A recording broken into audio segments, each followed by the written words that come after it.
Hello and welcome back to the show. Today we've been joined by another learned guest. His name is Michael Kugelman. He is South Asia Institute Director at the Wilson Center, which is a think tank based out of Washington, D.C.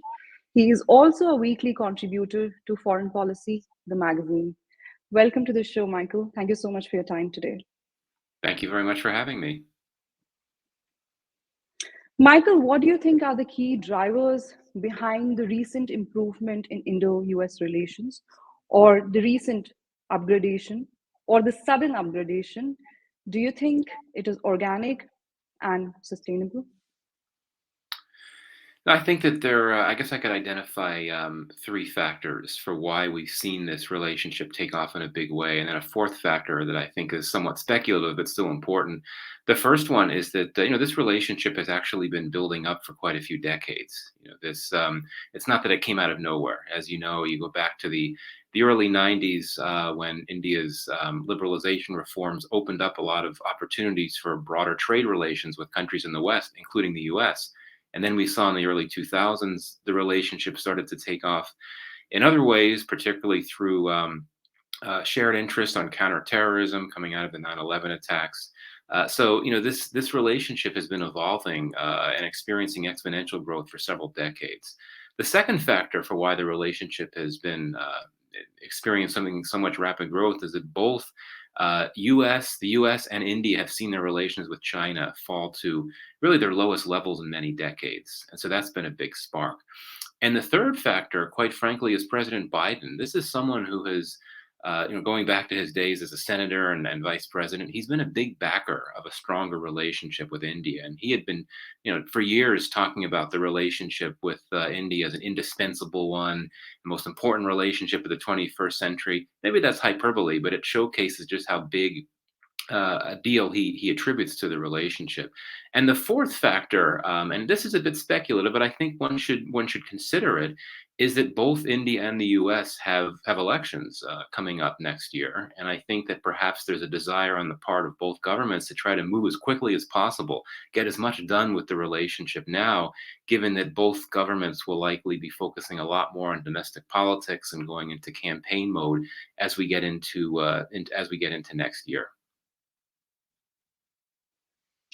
Do you think this factor really has any role to play in the elections? I mean, in India, the relationship with US is a strategic one, but then it doesn't sell so much as does the relationship with Pakistan.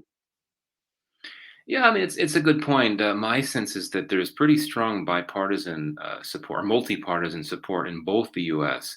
and India for a good, strong, robust relationship. So I don't think it really matters which government or which party is in power in either country. I think we're going to see the relationship in a good place. Here in the U.S., I would argue that foreign policy, on the whole, is not really a big deal in campaign or electoral politics. Certainly, China, because of this incredibly intense U.S.-China competition, China will be a factor on the campaign trail. But when it comes to U.S. relations with India, yeah, it's not going to be a big deal. I would argue that I would think that many Americans, if not a majority, would be supportive of a good relationship with India. I don't want to speak too much about the India side, but I would think that again, the relationship with the U.S. is not going to be a big factor on the campaign trail. And as you note, the Pakistan factor has loomed a lot larger in that regard. How exactly do you think the rise of China has kind of impacted Indo-American ties? Could you specify some areas? And do you think, if India and America have had an upgrade in their relationship because of the China factor?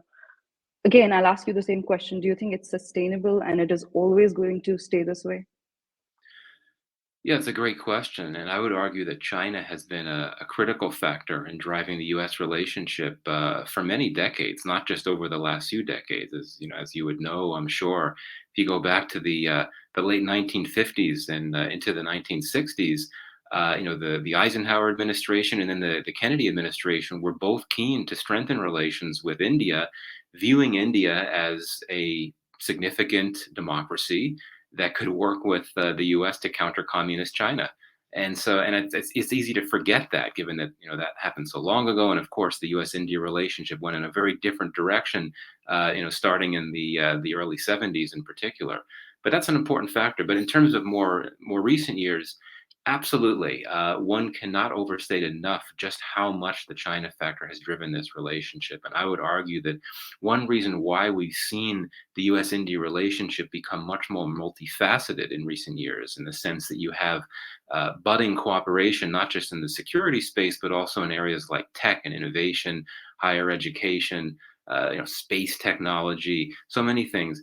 A lot of that comes down to a shared interest in countering China, right? Now, we talk a lot about how the U.S. wants to work with India to strengthen India's military capacity to deter the threat posed by China on India's northern border. And that's important, but let's remember that both sides see this notion of countering China in non-military terms as well. And if you look at tech, I think that's a really useful example right there. One of the big goals of the relationship now is to cooperate to strengthen India's capacity to play a bigger role in diversifying global supply chains for critical and emerging technologies, so that the world major companies, tech firms, will look more to India than to China for production of for tech and innovation and so on. And Apple is a good example there. So yeah, China is a huge factor in the relationship. And as I said earlier, both the U.S. and India have seen their relations with China fall to their lowest levels in many decades, which is another imperative for driving the relationship forward. But to your question about whether it's all sustainable, I think it is, in the sense that the U.S.-India relationship has evolved and strengthened to the point where it can withstand the vagaries of geopolitics.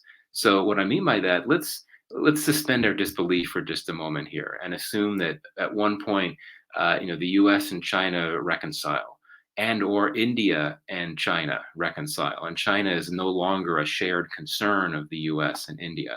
I would argue that the U.S.-India relationship would still remain quite robust, given that you have so many areas of cooperation that have emerged in recent decades. And if you look at the trade front, the economic front, for example, as you well know, that was probably one of the first anchors for cooperation in this latest phase of U.S.-India partnership, going back to the '90s. And we've seen the commercial relationship grow in a huge way over the last few decades. And even though trade is a bit of an obstacle to relations to a degree, I mean, you have disagreements over tariffs and so on. I'd argue that the economic relationship has proceeded on a track separate from anything related to China. Also, people to people relations more broadly have really strengthened. And that's for many reasons. One is the very large and growing Indian diaspora here in the United States, which is really significant. The growing higher education cooperations. You've got scientists from the U.S. and India working together in so many areas. So I think that this imbues the relationship with such a strong degree of trust and goodwill that in of itself will ensure that the relationship will continue to move forward, even if the big geopolitical driver, the China factor, even if that recedes in the coming years. So I think the short answer to the question is that yeah, I mean, the China factor is a big reason why we are where we are today with the U.S.-India relationship. But even if that becomes less of a factor in the relationship, there's enough strength to the relationship to allow it to continue to enjoy a fair amount of success. Michael, there is this perception in India that the United States of America lately has becoming increasingly conscious about the perception of its ties with India, but the actual relationship, not so much. What do you have to say about that? Yeah, that's a good point, and I think it gets to some of the issues that still have to be worked out with the relationship. And I would actually argue that perhaps it's a perception in both countries, the sense that there's a lot of very heady, strong, optimistic rhetoric about how this relationship has come so far. As I said, President Biden and other senior U.S. officials have referred to it as the most important relationship of the 21st century, which I don't think is quite true. But indeed, you look at for what's happening on the ground, so to speak, and for sure, there's been huge amounts of progress in the relationship, especially if you look at how the two militaries are working more closely together than they ever have in the past. And what I often say to U.S. interlocutors here who are trying to learn more about the relationship with India is it seems that that Prime Minister Modi has taken the relationship with the U.S. further than any other previous Indian leader, even though you've seen exponential growth in the relationship. But it's true that I think there's this sense of, well, what is this all leading to? And what's next? And I think here in Washington, there's been this ongoing debate about what can we really get out of a partnership that can never be an alliance in the way that the U.S. sees alliances because of India's strategic autonomy. And that's given rise to some debates in the analytical community about whether India really is that big best U.S. strategic bet in the region. And this is all very fair, and these are things that certainly have to be worked out. But my own view is that if you look at the geopolitical landscape, if we accept that U.S.-China competition is going to be a reality for many years to come, the U.S. is going to need partners throughout the broader Indo-Pacific region. And if you look at South Asia, and I know that's a term that many in India don't like, but I'll use the term.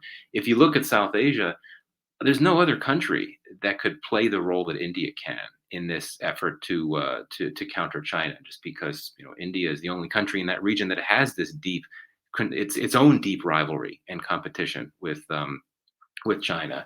And of course, it's a very large country, and it's a growing power, a very strong military. So I think that even with the hesitations here in the U.S. about taking this partnership forward, given the constraints, I think that there's still a fair degree of there's a fair degree of optimism about where things could go. But indeed, I understand, and as an observer of India and the U.S.-India relationship, I remember what happened when India had that terrible COVID wave several years ago.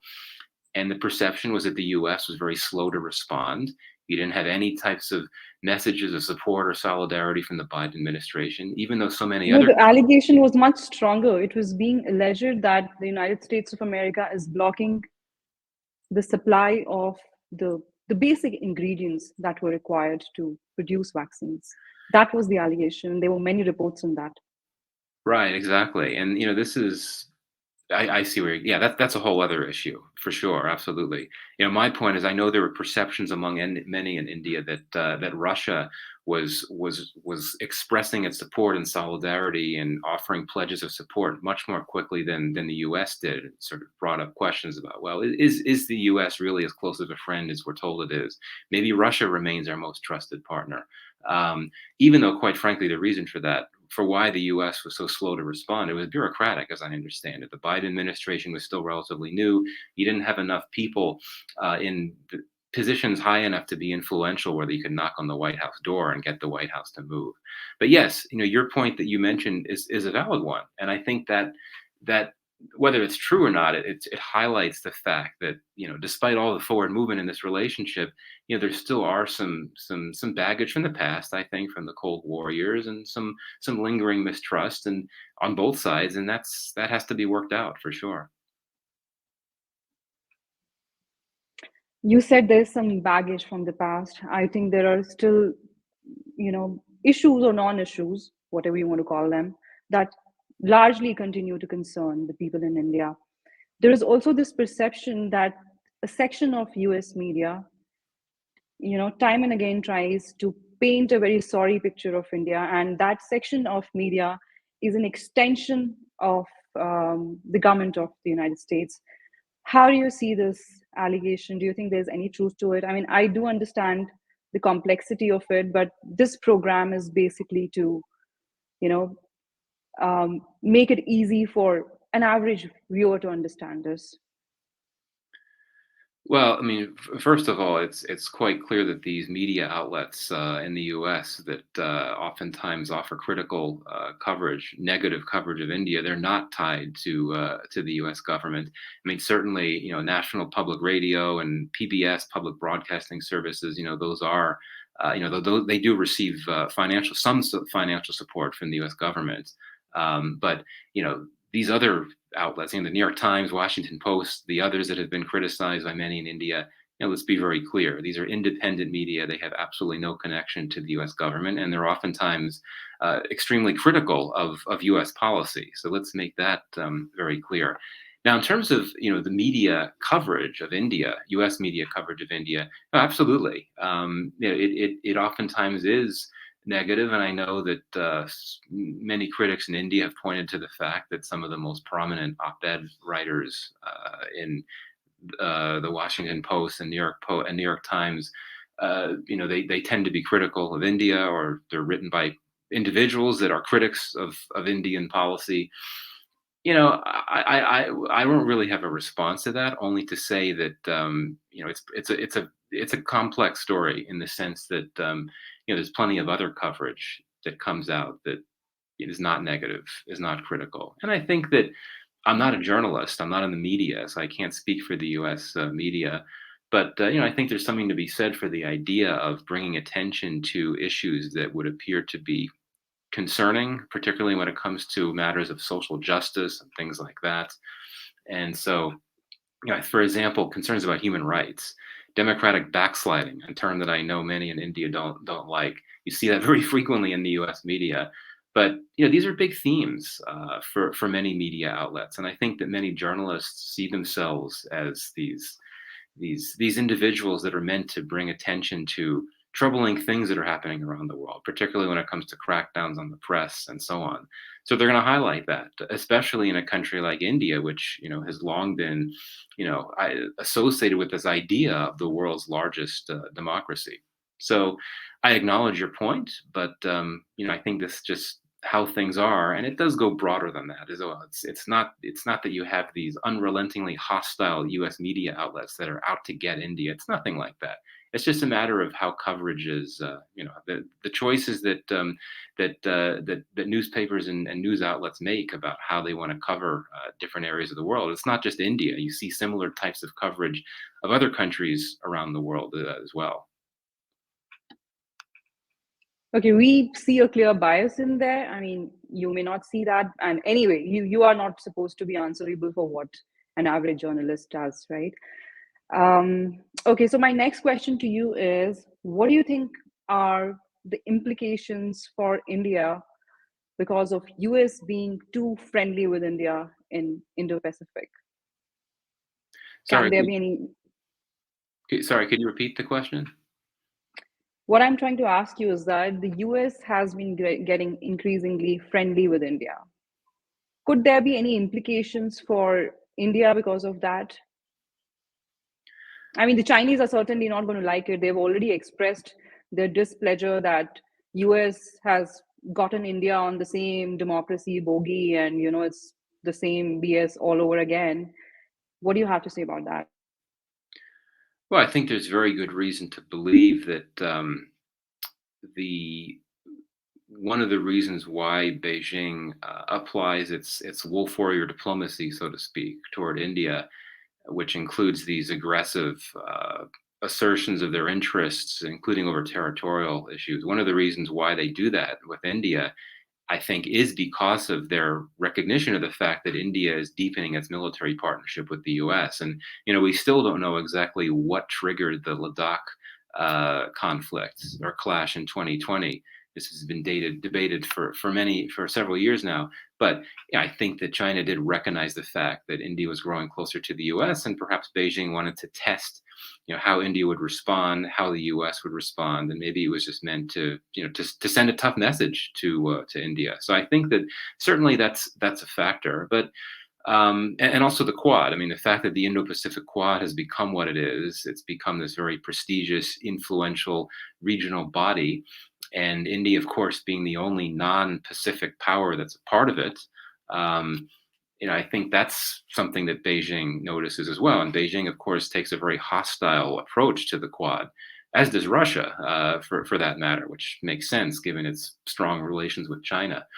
But I think that India is insulated from this to an extent because of the way that it pursues its relationship with the U.S. Again, there's no alliance, there's no mutual defense pact, there's no there's no arrangement where the U.S. troops would come to India's aid if it goes to war with China.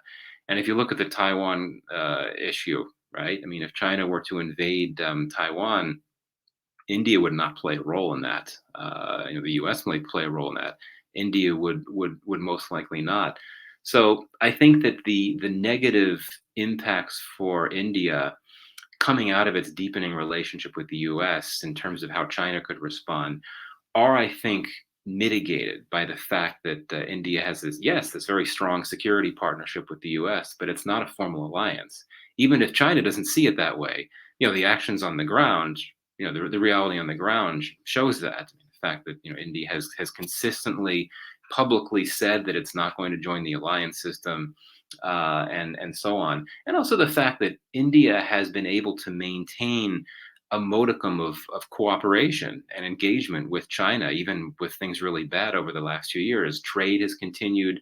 If you look at the bilateral trade numbers, China-India trade was not too far off from U.S.-India trade during the last fiscal year. And India and China continue to work in a number of multilateral organizations, from AIIB to BRICS to SCO, G20, and so on. That helps as well. So it's not like this has become a hostile relationship because of India's growing relationship with the U.S. So I think that helps India's cause too.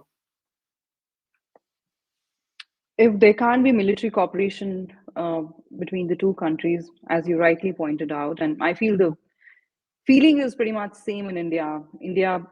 The whiff that I get is that India also doesn't kind of seek uh, a military cooperation with United States of America because it comes with its own implications for India in this region, right? Because China is our immediate neighbor, not the US. How do you think the two countries can better address their shared challenges, um, challenges like climate change, which is spoken about time and again during the Quad summits also. Then the other challenge that continues to trouble India or unsettle India is terrorism. Do you think this relationship can go to a point where India and United States of America can take a clear stand for each other and address the challenges that continue to face one another? Yeah, absolutely. Just a very quick response to your point before about military cooperation. To clarify, there is military cooperation. Because of these foundational defense accords the two countries have signed in recent years, you're seeing a lot more intelligence sharing. You're starting to see tech transfers, and this had not been happening in the past on the levels that it is today. And we now know that in December of last year, the U.S. provided intelligence to India that enabled it to anticipate a Chinese incursion on the border, as you know, I'm sure. So that's significant. And in terms of interoperability, there's not joint operations. There's not joint naval operations in the Indian Ocean or the South China Sea. Nothing like that. But there are arrangements in place where the two militaries can use each other's facilities for refueling purposes and so on. So that to me is military cooperation. Maybe not on operational levels, but still in terms of logistics and tech transfers and so on. So in terms of the shared challenges beyond China, of course, yeah, climate change is critical, and I think that there is a moment of opportunity for the two countries now.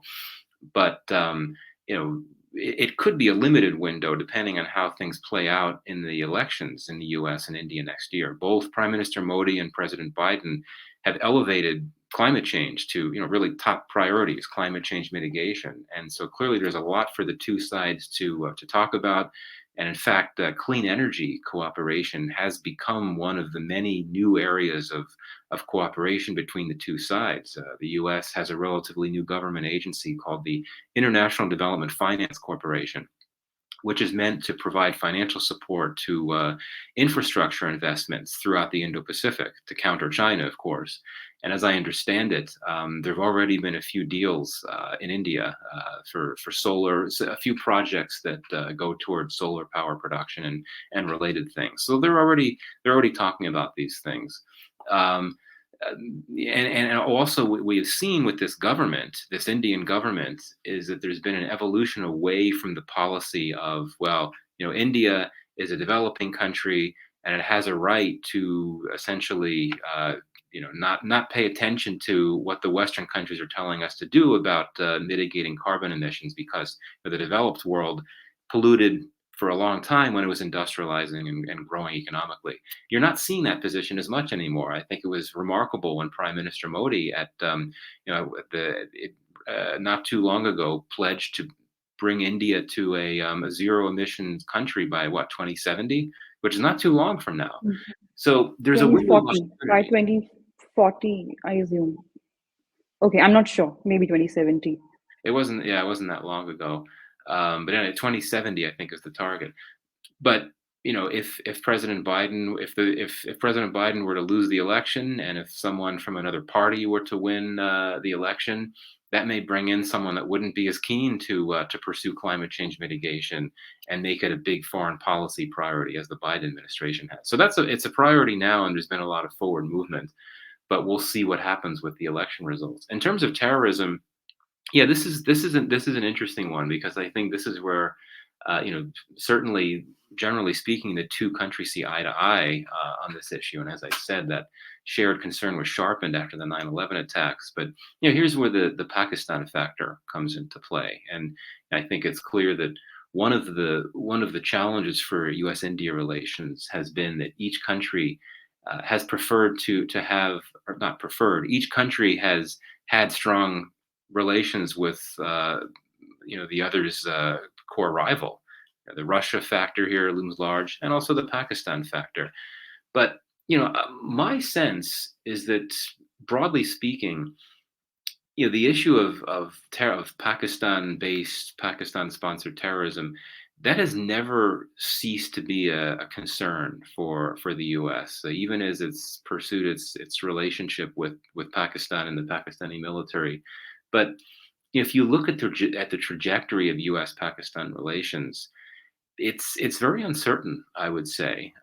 You certainly have a relationship. It's a workable one. It's not in crisis or anything like that. The State Department is really running the show, sort of leading that relationship now. But it really revolves around aspirational issues, like hoping to strengthen trade relations, hoping to talk more broadly about investment partnerships. There isn't really much to the security dimensions of the U.S.-Pakistan relationship right now, quite frankly. There's been some defense forums between the two sides, but my sense is there's not much going on. And even on the Afghanistan context, as the U.S. continues to try to build up this capacity to monitor terrorism threats in Afghanistan, I don't really think that Pakistan is a part of those conversations in substantive ways, at least at this point. And beyond that, I'm sure you read the joint statement that came out of the Modi visit here, and there was a reference to their shared concerns about terrorism emanating from Pakistan. I don't remember the exact words. And the LET issue, and the issue of the justice for the perpetrators of the Mumbai attacks, that was in the joint statement, and it's continued to be. So I think that the Pakistan factor is not going to be as much of a constraint to this relationship as it had been perhaps in previous years. And I think that the two sides continue to see eye to eye on terrorism. Terrorism, for now, I mean, thank goodness, we're not seeing the large numbers of terrorist attacks in the region that we had in previous years. We are seeing a resurgence in TTP, but that's something that I think Pakistan is working on its own, trying to work with the Taliban. I don't know if the U.S. is really involved on substantive levels working with Pakistan on that issue, but clearly that's a different type of terrorist threat that I don't think is perceived as big of a threat to India as the LET or the JAM factors, or Islamic State Khorasan for that matter. So, yeah, bottom line is I don't see terrorism as an important of a factor in the U.S.-India relationship compared to China and so many other things, just because terrorism threats have receded. But I don't see it posing a tension point in the relationship at this moment. You mentioned India's relationship with Russia, which at times also complicates the whole equation. But India's relationship with Russia has historical underpinnings, and we've come a long way, right? India was always leaning towards the Soviet ever since it got independence. That was also emanating from pragmatism and our real challenges. On the other side, we've also seen that Pakistan and US have had cooperation on pretty much everything, despite this being a challenge to India. But now you say the Pakistan factor is not too much to play. There are still, we still see regional spoilers. We see Pakistan and China as regional spoilers. Do you think with these regional spoilers in place, India and US can realize its true potential, and how can, and or what kind of a role can the Indian diaspora or the Indian community in the US can play in bringing the two countries together? Yeah, no, absolutely. I would not. I definitely would not.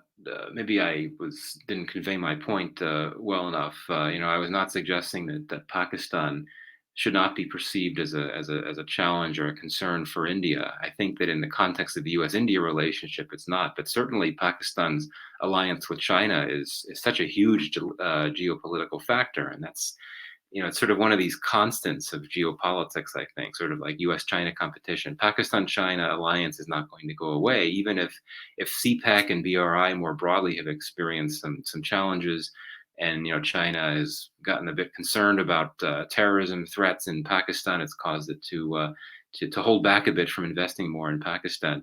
That relationship continues to be a very deep one. China sees Pakistan as a very important geography, because of its warm water ports and gateway to the Middle East and so many other things. So yeah, that will remain a concern. But again, because we're starting to see, or not, we're not starting to see, we're seeing the U.S. very quietly, casually, carefully distancing itself from Pakistan, something it's done since the U.S. withdrawal from Afghanistan. I don't think that's as much of an issue for the U.S.-India relationship. And if you look at how the U.S.-India military relationship has evolved in recent years, we're starting to see the U.S. supply India with more intelligence assistance, drones. One of the big deals coming out of the Modi visits. This is all meant to. Well, it's meant to do several things. It's meant to strengthen India's capacity to push back against the China threat and what might remain of the Pakistan threat. It's also meant, I think, to try to send a message to New Delhi that the U.S. is capable over time of providing the types of weaponry that India has depended on from Russia for many years, not in terms of drones per se, but broadly speaking, the weaponry that the U.S. has sent in and is sending in now. Just like when Modi was in France a few weeks ago, you had some pretty significant arms deals come out of that visit. Again, France, which like the U.S. has been one of the major non-Russia suppliers of arms to India in recent years and recent decades, trying to show that they're capable of stepping up and filling that gap if India were to distance itself from security, from arms cooperation with Russia down the road, that the likes of the U.S. and France can step into the fray. And that gets to a broader point on the Russia factor. Indeed, it is a challenge for the U.S.-India relationship. And I think initially when the invasion first happened, the invasion of Ukraine, there's frustration here in Washington, particularly from those officials that didn't understand the India-Russia relationship and India's foreign policy on the whole. They couldn't understand why India was not taking this stronger stand against Russia. Now, for you and me and all the others that know this relationship, there's no surprise at all. But my sense is the Biden administration has accepted that India is not going to take a stronger stand against Russia. And the goal is to play a long game and to convince India that over the longer term, Russia will no longer be a reliable security partner for India because it'll be war scarred, cash strapped, sanctioned, isolated, a pariah, and so on. And that gets to what I was saying before about how the US and its like minded allies hope to eventually convince India that they could step in to fill the gap, so to speak. But this is a longer game for sure. And certainly, one of the concerns of U.S. Security officials and so on right now is that as you have more and more U.S. military equipment coming into India, Um, what are the security risks to the United States if that's coming in there while India still has significant amounts of Russian, military equipment in its arsenal, so to speak? What could be the risk to U.S. interests in terms of surveillance and so on? That's something that still has to be worked out. So my point is that I think, sitting here in Washington, I think the Russia factor remains, for now, a bigger challenge, not an obstacle, but a bigger challenge to the U.S.-India relationship than the Pakistan issue does. Though, of course, I recognize in India people may see it a different way. Yeah, I mean, there's always been this, you you may want to call it diktat or a suggestion or whatever you want to read it like, that the US, sorry, India and Pakistan should get into the tent, and they should just, finally fix all their issues, because it's important to get along with each other to realize your true potential. This is also a prevalent narrative in Pakistan. You hear this a lot these days, that, okay, India has to realize its true potential in this region. It better have, you know, Pakistan on its side. We also hear this a lot from some of the experts in the US, and some in India also echo the same. Do you think India at all uh, right now requires Pakistan on its side? And this is something, uh, it's good to imagine that, and it's good to be idealistic, but then that's not how it happens in real, right? What do you have to say about that? Do you think India needs Pakistan on its side to realize its potential?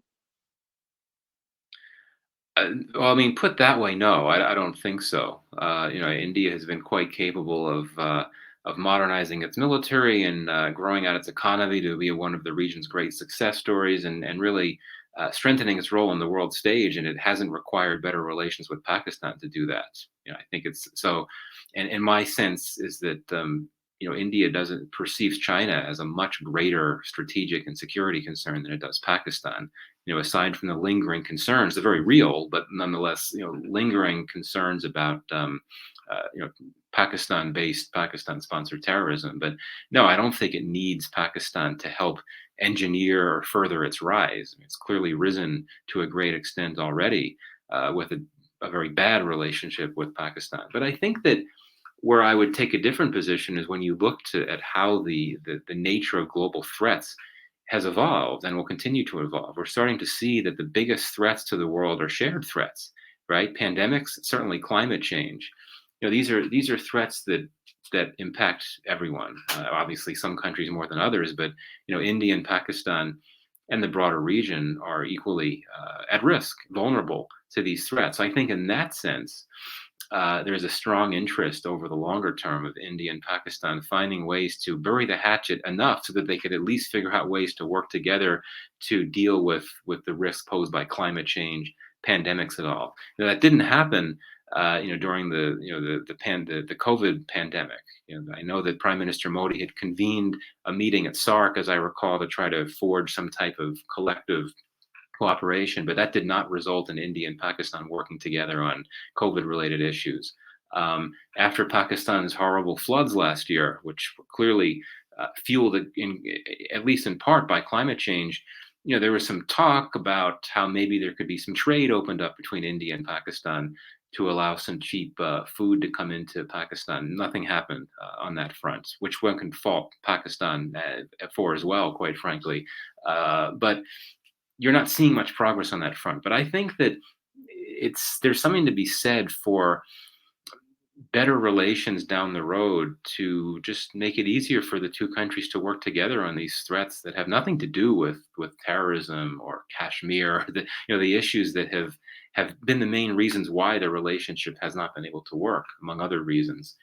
These I think are good reasons to find new incentives for partnership. But today, for now, and given India's immediate foreign policy goals, I don't see why it needs to have better relations with Pakistan. Okay, so there is a trust deficit in the US, of course, when it comes to India-Russia relationship. There's also a trust deficit in India, and pretty prevalent one, I would say. There was a survey recently, and most Indians did not view US very favorably. So the trust deficit here is more on these lines that the United States of America has always been friends with Pakistan. Maybe they are ideologically aligned, and we are just getting used in the process. I mean, of course, the governments don't function that way. They look at like macro factors, but these questions you can hear from one corner or another when you talk to common people in India.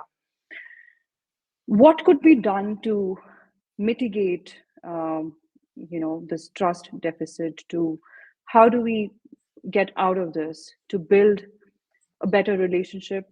And can you say something about this particular doubt that you again find very prevalent in India, is that the United States of America is not a very reliable partner. That's what the legend says. What do you have to say about that? Right. Yeah, I'm aware of that survey that you mentioned, which was very striking, to put it mildly.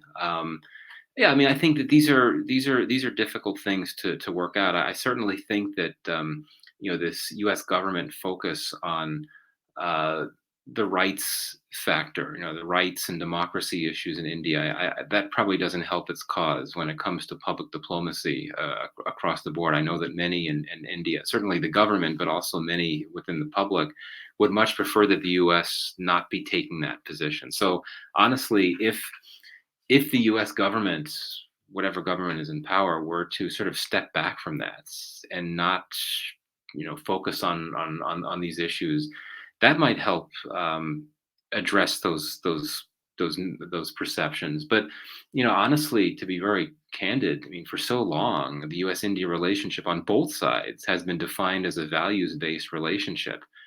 So I think that it would be unless the way in which the relationship is conceived were to change, and also just because admit that the U.S. does arrogate to itself the right to to uh, project its own views about how domestic politics should be conveyed. But aside from that, the way the U.S.-India relationship is conceived right now, I think that means that you're going to continue to see this U.S. focus on values-based foreign policy, and that will entail continuing to center attention on these issues in India. Though that could change if Biden doesn't come back. His administration, has been very different from the last one, the Trump administration, in elevating democracy promotion to a foreign policy priority.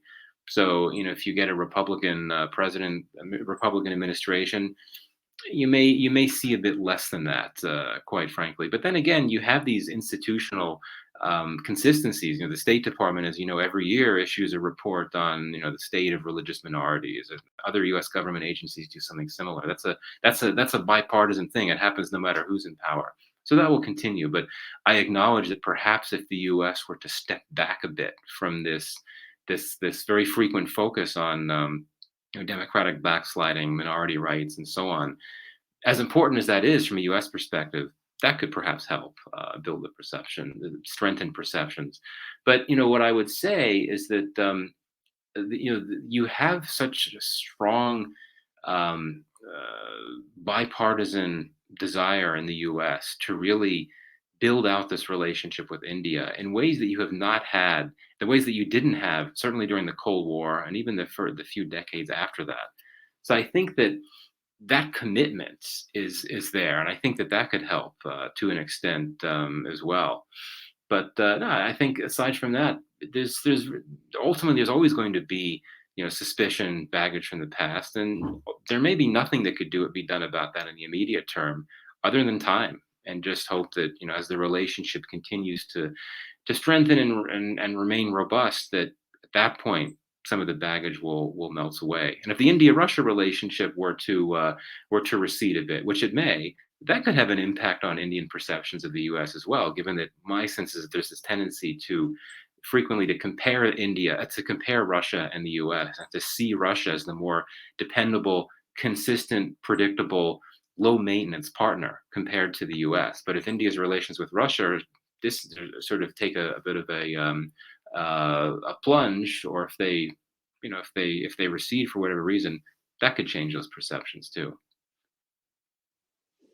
Well, I don't think people have a problem with the US, or for that matter, any country, being critical of wrongdoings in any part of the world, be it India, be it Pakistan, be it anything. I think the problem is that the perception largely is that the United States of America tries to apply the United States of America to the whole world, and that template may not always work. The Chinese also add to that narrative, and they always peddle the same agenda that the US is trying to apply US to this part of the world, which is different. Our challenges are different. The Pakistan factor may not be as big of a deal for the US anymore, but then the thing in India is that maybe the infiltration to some level has been controlled at the LOC, but then there is radicalization happening on multiple levels. Not everything you'll find out there in the media, but the Indian state has some really critical challenges. This brings me to my last point. We recently also saw, I'm not sure if I told you this was the last one was the last question, but if you want to take this one, do let me know or we wind this up here. Can I ask this? Yeah, please do. I'm in suspense. I'm Okay. curious what the question is. Hmm. There was an arson attack on an Indian diplomatic mission in the US, in San Francisco to be precise. And I mean, we can understand the West always has this to offer to us that, okay, we have freedom of expression. Sometimes it seems to come from a sense of supremacy, as if the freedom of expression is not appreciated enough in this part of the world, even though we also enjoy freedom of expression to a great extent here in India. And that's how so many people get to be critical of the government, and they get to write articles in WOPO and wherever they like to. But is it justified in the name of freedom of expression that separatists from India who've taken their tribal conflicts to the West now, they start to issue death warrants of Indian diplomats? They start to almost start a movement to kill India. God knows what does that even mean. Basically, it's kill Indians.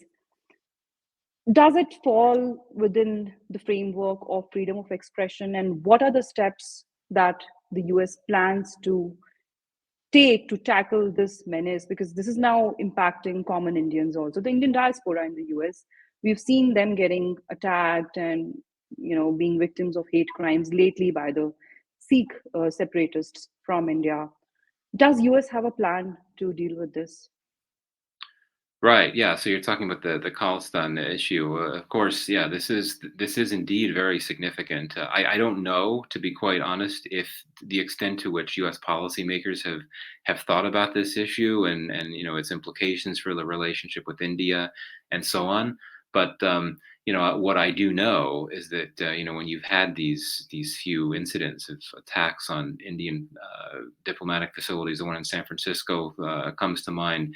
You had a very immediate, strong condemnation from U.S. government officials, which I think as a first step is very important. But obviously, no. I mean, the examples that you laid out, when these people are expressing threats of violence against Indian diplomats, obviously that can never be something acceptable as part of freedom of expression, freedom of speech. And I don't know the extent to which U.S. officials have taken actions against those things.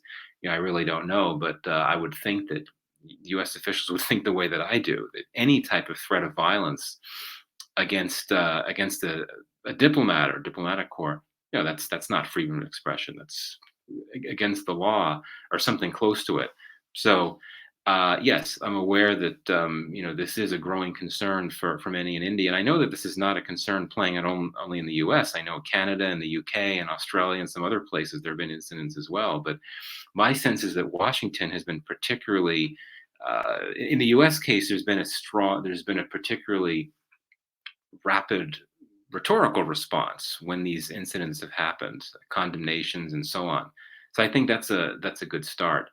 But no, look, I mean, there's a very strong, as I said many times in this discussion, a very strong desire on the part of both major parties here for a good relationship with India, and that would suggest that knowing that this is an issue that is of great concern to the Indian government, that the U.S. will work with India to at the most, and this is already happening, ensuring that security at Indian diplomatic facilities in the U.S. is strong, and you know things will be done to ensure to reduce the likelihood of these types of incidents in the future.